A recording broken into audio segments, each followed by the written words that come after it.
Daf Yomi, Tractate Zevachim, page 67b, top of the page. Chadash lazo.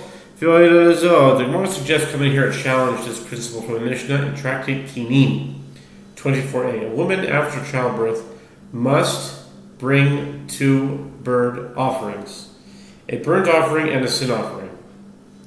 The Mishnah discusses a case where two women after childbirth, one of whom already brought her burnt offering and one of whom already brought her sin offering, bring their remaining offerings to the temple, a sin offering for this one and a burnt offering for that one.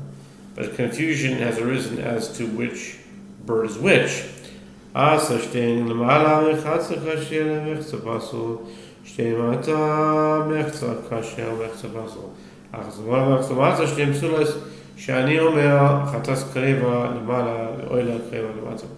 If the priest sacrificed both of them above the red line, half of the birds, meaning one of them, is fit, as in any event the burnt offering has been sacrificed properly, and half the birds, meaning the other one, is disqualified. Likewise, if he sacrificed both of them below the red line, half are fit, as in any event the sin offering was sacrificed properly, and half are disqualified. If he sacrificed one above the red line and one below, they are both disqualified. As I say that perhaps the sin offering was sacrificed above and the burnt offering was sacrificed below.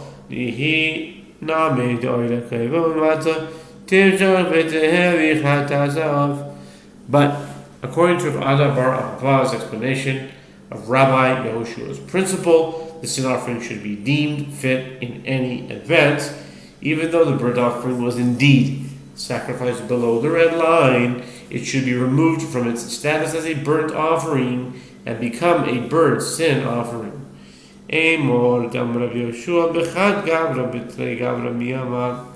The Gemara rejects this claim. It is reasonable to say that Rabbi Yehoshua stated his principle with regard to one person whose offering the priest sacrificed below the red line instead above it. But did he state it with regard to two people, one of whose offering the priest sacrificed for the sake of the other person? In the case of the two women, the priest sacrificed the offering for the sake of a different person altogether, and Rabbi Yehoshua would concede that such an offering does not become a sin offering. Tashema, chatas v'oyle ustuma ufareshes. The Gemara suggests coming here another challenge from Mishnah in Tractate Kinim in 24a.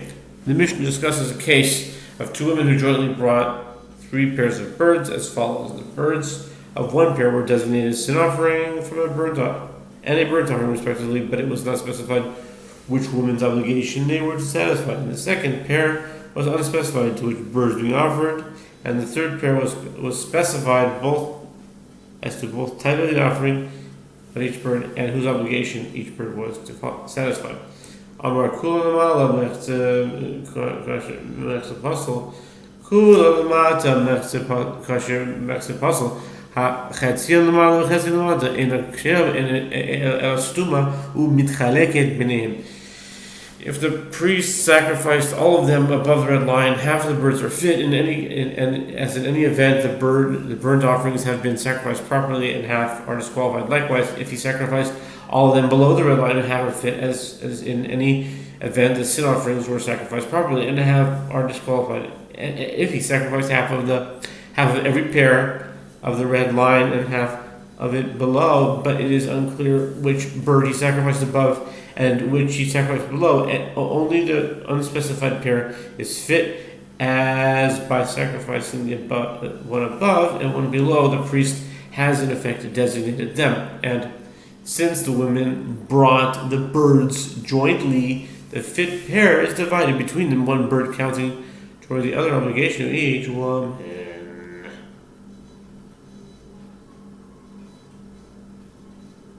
Okay. The ilu mefarshin lo The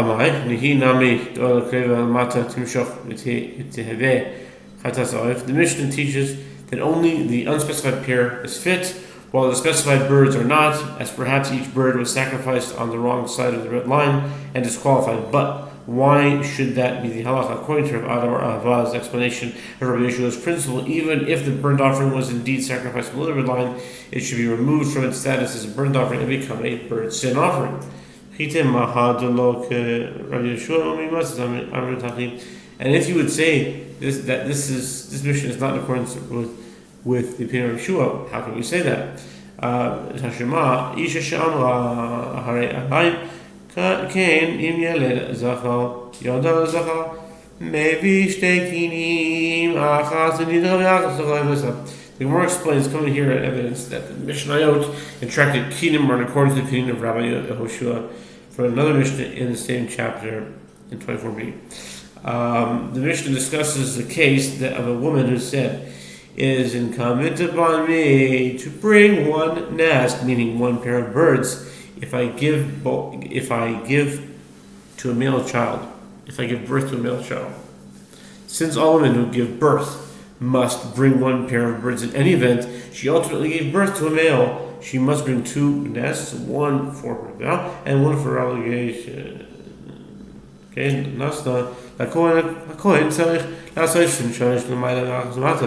if she gave them to the priest without specifying which bird is to be, which type of offering, the priest must sacrifice 3 above the red line and 1 below. This is because the obligatory pair must consist of a burnt offering and a sin offering, while a pair of birds brought to fulfill a vow must consist of 2 burnt offerings.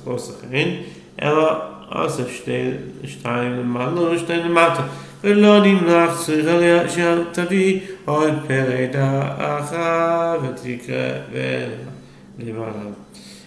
If the priest did not do so, rather thinking that both pairs were obligatory to sacrifice 2 above and 2 below, and he did not consult the woman before sacrificing them, she must bring 1 more bird and sacrifice it above the red line to satisfy her remaining obligation. Min echad mishnei minin. The Gemara, this is the halacha, only if both pairs were the same species of bird, either doves or pigeons. But if the 2 pairs were of 2 different species, and one priest does not remember which pair he sacrificed first,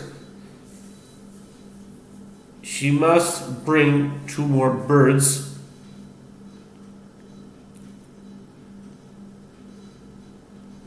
one of each species. Whichever pair was sacrificed first, it is deemed the obligatory share, and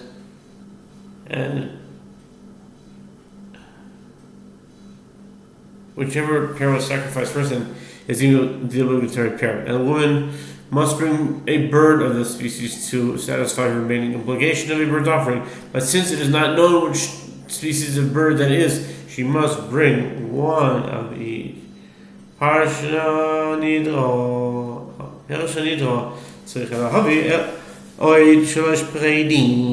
the woman initially specified which species of bird she would bring for her vow, but subsequently forgot what species she specified, and she then brought 2 pairs of single pieces and a species, and the priest mistakenly sacrificed 2 birds above the red line and 2 below, she must bring 3 more birds, all as burnt offerings. 1 must be of the species she brought to replace the bird mistakenly sacrificed below, and the other 2 must be on the other species in case that was the species she specified in the first place.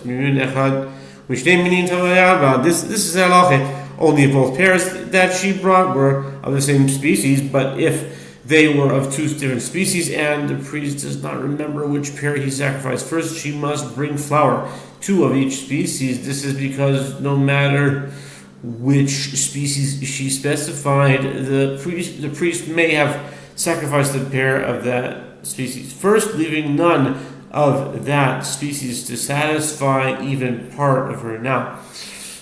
she therefore may still need to satisfy an entire vow of other species. Okay, kava idra. The Gemara continues, if she besides, Mishnah continues,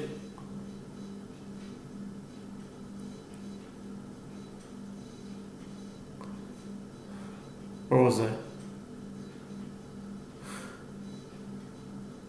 This is because no matter what species she specified, the priest may have sacrificed the pair of that species first, leaving none of the priests to satisfy even part of her vow. She therefore may still need to satisfy an entire vow of either species. The Mishnah continues, Kavanah, if besides forgetting which species of bird she specified to bring for a vow, the woman also committed to sacrificing the birds of her vow together with the bird's offering of the obligatory pair. But the priest mistakenly sacrificed 2 birds above the red line and 2 below.